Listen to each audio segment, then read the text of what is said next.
Hello, welcome to another video. What day are we on of Vida now? Who knows? We've lost count. Somewhere in April. We're in April. Somewhere. But I hope you're doing well. I hope you are enjoying Vida so far. Today we are here to chat about my favourite series of all time. And I tried to narrow this down to a list of 10. However, I have 12. One of them's kind of an honourable mention because I'm not so sure if I would still enjoy it now. But we have 12, so here's 12 of my absolute favourite series, series that I think you should read if you have not yet. If we have similar taste and you haven't read any of these series, absolutely you should pick them up.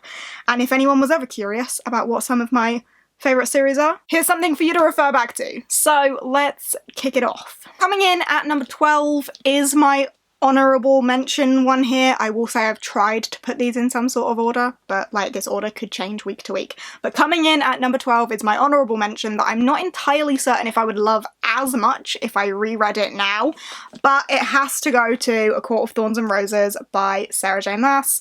I loved this series when I read it the first time, and it definitely holds a special place in my heart. Would I like it if I reread it, considering how romancy it is and how my reading tastes have evolved?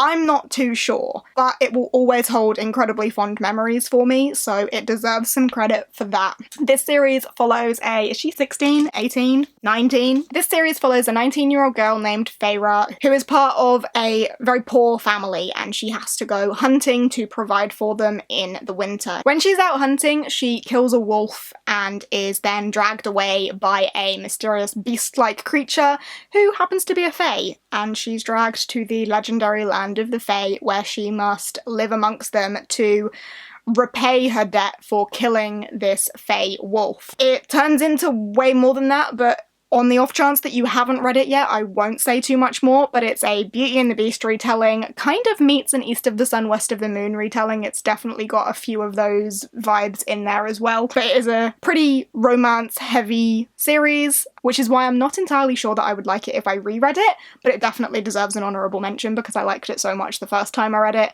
and the sequel is pretty darn fantastic. I do have incredibly fond memories of it, so it deserves an honourable mention for that, but if I ever reread it, would I still love it? I'm not entirely sure. Coming in at number 11, we have The Raven Cycle by Maggie Stiefvater.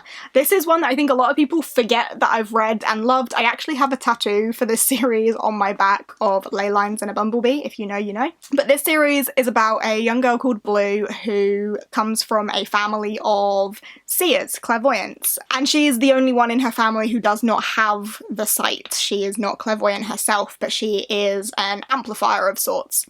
And there's only one reason why a person like her would see a ghost on this particular day. There's a particular day where she's in a cemetery with one of her aunts. I cannot remember the exact details, but there's only one reason why someone like her would see a ghostly figure, and that's because of one of two reasons. Either it's her true love or she kills him. However, in Blue's case, she's always been told that if she were to kiss her true love, she would kill him. That is the basic premise of this and how it's marketed. However, how it's not necessarily marketed is the fact that Blue and the Raven Boys go on this wild adventure and hunt and get involved in all sorts of mystical things to look for a dead Welsh king. That is kind of missed out from the blurb entirely.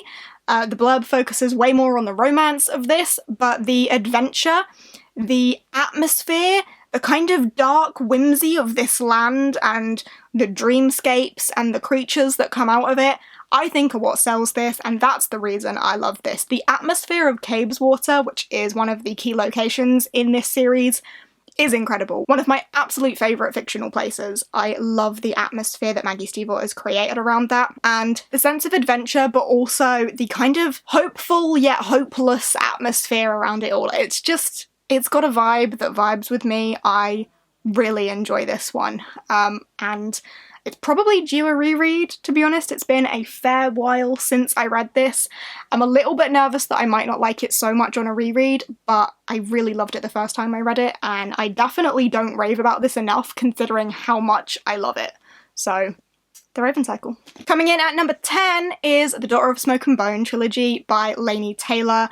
I read all of these on audiobook, so I'm really promoting the production of the audiobook on this one. I thought it was really fantastic. Every time I would dive back into an audiobook from this series, it just felt so homely. It felt so cozy and warm, and I just fell in love with the voices of these characters and this story. And again, it's one that kind of surprises me because it's got quite a heavy focus on romance, because this is the story of an angel and a devil who fell in love, and it did not end well. But it's not quite as face value as that. This follows a girl called Karou, who is an errand runner for a beast-like creature. However, this beast-like creature is kind of the only family she's ever known, so she's living a little bit of a double life between being a human art school student and an errand runner for this beastly creature. One day, however, the door to elsewhere, which is where this beast-like creature lives, is cut off. So she's cut off from the only family she ever knows, and she needs to find out why and work out how to get back. This story is full of secrets that Karou holds, and secrets that she has even from herself, and her working out the truth behind everything. It's really compelling. I absolutely adore these characters, and the love story is there, but it's definitely woven in very well. The balance is very much in my favour for the love story not being like super prevalent. Like it's not the most important thing in here. There is definitely another plot going on. There's lots of unravelling to do, lots of history to discover, lots of relationships to unfold. I absolutely adore this series. 10 out of 10. Would recommend. Next up, we have Vicious by Victoria Schwab. Vicious and Vengeful, the first couple of books in the Villains series. I say series, I think there's going to be more eventually, but it's very much the series that Schwab doesn't spend too much time on. Like, the time difference between Vicious and Vengeful was quite a long time. But this is a sci-fi series about extraordinaries. It follows Victor and Eli, who are university students, and they are doing a thesis on extraordinaries, how to become extraordinaries, where they get their powers from. They work out that it is a near-death experience that triggers these extraordinary abilities, so they decide to put their theory to the test and kill themselves and each other repeatedly until they get extraordinary powers. Flash forward 10 years, Victor has just got out of prison, Eli is now his mortal enemy, and he's after him. This is super compelling. I love this series so much. The different timelines that you follow, you would think would make it really confusing, but it actually makes it really fast-paced to read because you're reading two different stories and working out how they intersect. I just think it's really fascinating. And of course, one of the things that people say about Vicious all the time is how many morally grey characters there are in this. Who are you rooting for? Who is right? Who is wrong? Because both of the characters think that they're in the right, but they're both doing pretty awful things. And you can see the thought process and the logic for both of them, so it's very much a battle of who do you root for, who is right, who is wrong, and there's this morally grey mask literally over everybody in here. But I absolutely adore this series. The sequel, I think I prefer ever so slightly to this one, just because Marcella Riggins is incredible. But yeah, it's fast-paced, it's intense, there's a fair bit of death and brutality in here, which we know I like. But yeah, I've really enjoyed this series, and anything else that comes in this series in future I will absolutely gobble up because one of my absolute faves. Coming in at number 8, we have The Witchland by Susan Dennard. I'm currently hosting a read-along for the Witchland series, which is the Witchlands Along. We have had the live show for Truth Witch. We are in April, we're reading Wind Witch, and the live show for that will be at the beginning of May if you wanted to join in or catch up or whatever. But this series follows two witches, Safi and Azul. Safi is a truth witch, which makes her incredibly rare and incredibly powerful in an empire that is on the brink of war, because she could be used as a political pawn. Her powers means that she can tell the truth from a lie. She can feel it when someone is telling a lie, and as you can imagine, in an empire on the brink of war, that would be quite a useful power to have, to know who your real enemies and allies are. However, Safi is also a heretic, which means she has not declared her power. It's hidden, she's on the run. Her and Iseult pull off a bit of a stunt at the beginning of this one that gets them in a lot of trouble, gets them wrapped up with a blood witch who is now also after them, So lots of high stakes in this one. I love this series. I'm loving rereading it because it's been a while, and the 4th book in the series, Witch Shadow, comes out in July, I think, and I'm so excited for that. So I'm super excited to be rereading this. I absolutely love this series. The sisterhood, the relationships that they have is just beautiful. Also, I think this world is incredible. All the different sorts of witchery is fantastic. All of the different characters across the maps and how each of their individual plots play into the overall political plot, I think it's really well developed. Absolutely love it. I think you should read it. Coming in at number 7, we have the Devabad Trilogy. I love this. I feel like I rave about this series quite a lot, so you're probably sick of hearing me talk about it at this point, but I love this. I love the world and how rich the world feels and just how immersive it was. Ugh. Absolutely adored this. This follows a young woman called Nahri, who is a con woman on the streets of Cairo. She has a bit of an affinity for health and sensing people's ailments, and she uses that to con the wealthy people out of money. She encourages them to spend money that they don't necessarily need to at her friend's apothecary. One day when she is performing one of her cons, she accidentally summons a Jinn warrior who exposes Nahri to the other side of her world and takes her to the city of Brass, which is the city of the Jinn, which Nahri may play a bigger role in than she ever would have thought imaginable. This is such a beautiful series, such a beautiful world. I've come to love these characters so much, and it's another one that I desperately want to reread, but when will I ever have the time?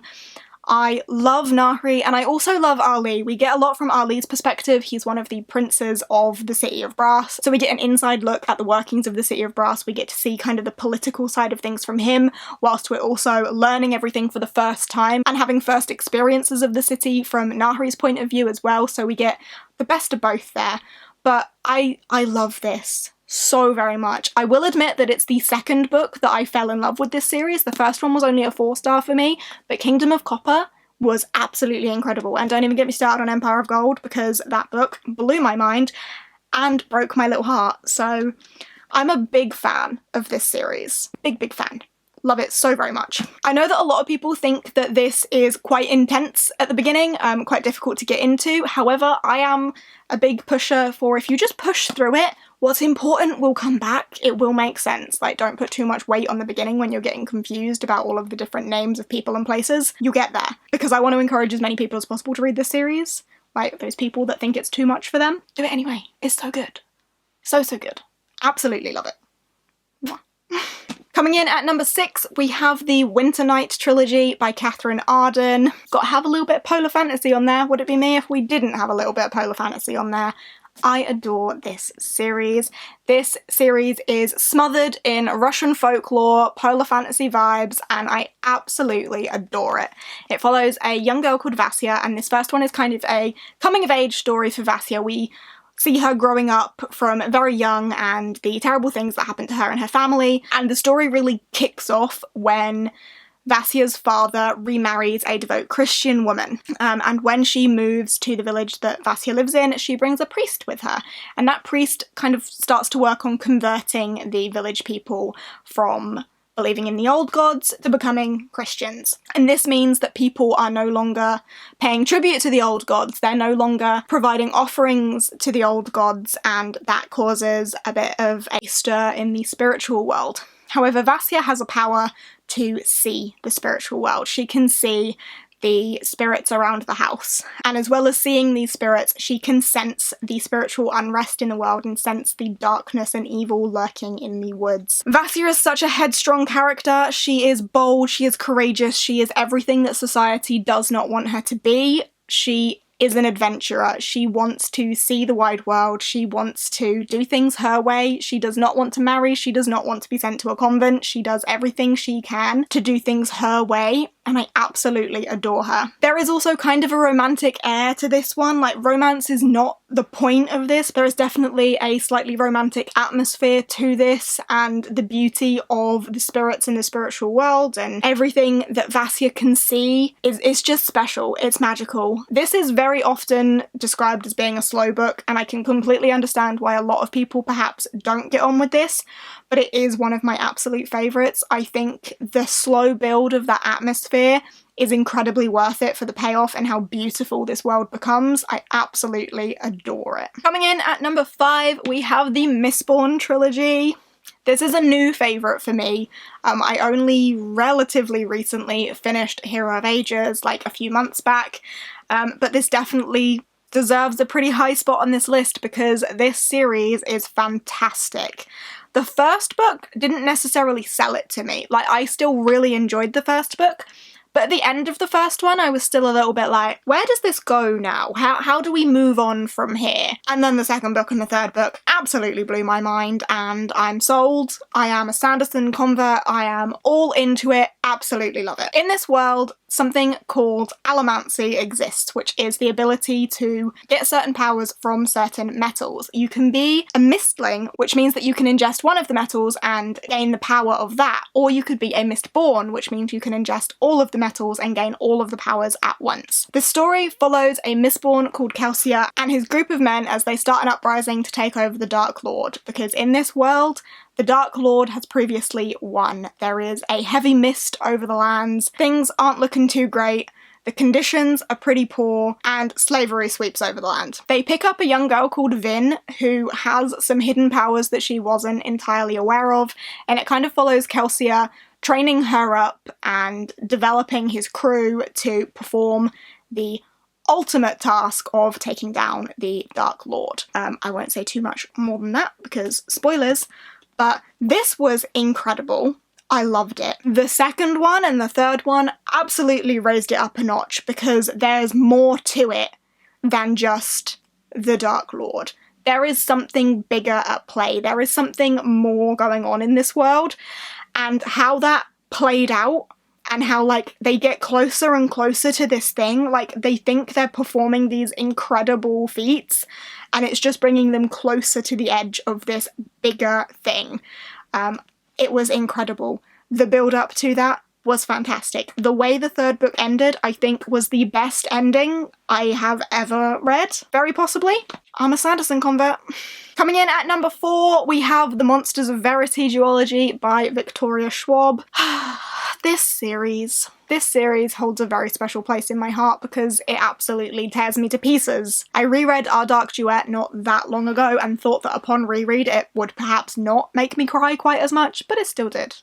It really still did. This series takes place in a world where monsters exist, particularly in a city that is ravaged by monsters. And there is a bit of a civil war in the city. It's been split down the middle by something called the Seam, which is where a lot of the monsters come from.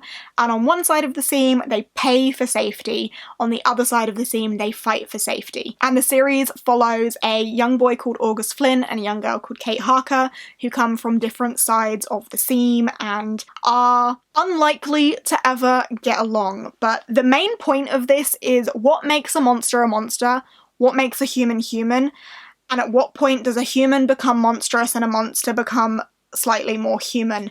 It's again full of that grey morality that Schwab does so well, and how deeply I've fallen for these characters, how much I now love them, is heartbreaking, especially towards the end of Our Dark Duet. Like, absolutely heartbreaking how much I love them, what they go through, the things that they experience, the things that they try to achieve. Ugh, I love them all so much. August Flynn has my heart, so does Kate Harker, to be honest.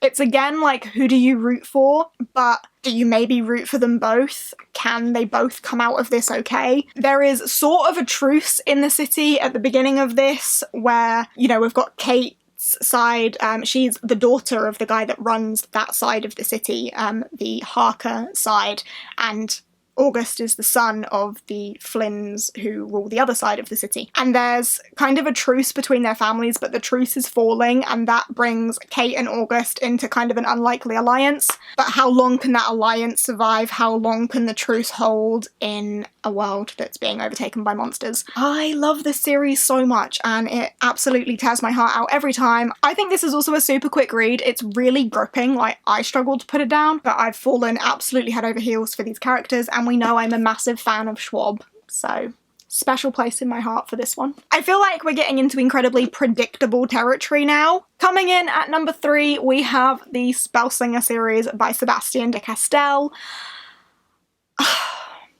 Sebastien de Castell, one of my absolute favourite authors of all time. Love this man, love his writing, love these books.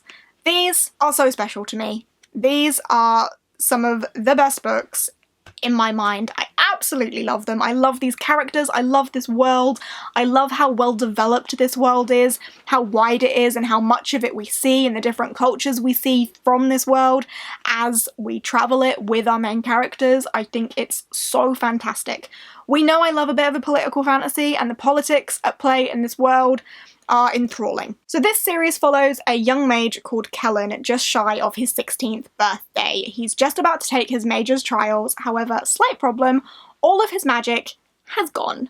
And that is a big problem for the son of one of the most powerful mages of their clan. However, in strolls Ferius Parfax, who may have a trick or two up her sleeve to help Kellen along, and that is the start of their wild adventure together and the mischief that they get up to, and just the start of all sorts of trouble to come. I absolutely adore this series. I adore Kellen, I adore Ferius, and don't get me started on Rykis, the squirrel cat. He is vicious, he is violent, he is sassy, he is fantastic. I rave about Sebastien de Castell's writing enough that you probably don't need to hear me do it again, but the writing style that he has, the sarcasm and the wit that comes across with it, how his characters so often like break that fourth wall and talk directly to you, it's just a writing style that speaks really strongly to me. I absolutely adore it, and I can't rave about them enough, so here I am doing it again. Coming in at number 2, we have A Dark Shade of Magic by Victoria Schwab, the Shades of Magic trilogy, following Kell, who is an Antari, which means he's one of the last remaining people who can travel between the parallel worlds, the parallel Londons. There is Red London, which is full of magic. There is White London, where magic is very much violence. There is Grey London, which is our London. And there is Black London, which has fallen. Kell has a bit of a tendency to carry trinkets around. He's not supposed to carry things from one world into another, but he's a bit of a collector, what can he say, and he may carry something through that he absolutely should not have. On one of his journeys, he meets a young girl called Jadeyraereads, and Jadeyraereads is unapologetically brutal and sassy and selfish and stupid, but I love her. Jadeyraereads is one of my absolute favourite characters of all time, if not my favourite character of all time. I love her so much, and does she make this series for me? Very possibly. But I absolutely love Lila and how she gets wrapped up in Kell and Kell's world and the adventure that ensues for them as they try and undo all the trouble that they started. I love this series. I feel like this is a very beloved series anyway, so I probably don't need to do much of a promotion job on this one, but one of my absolute favourites. I mean, it's coming at number 2, so of course it is.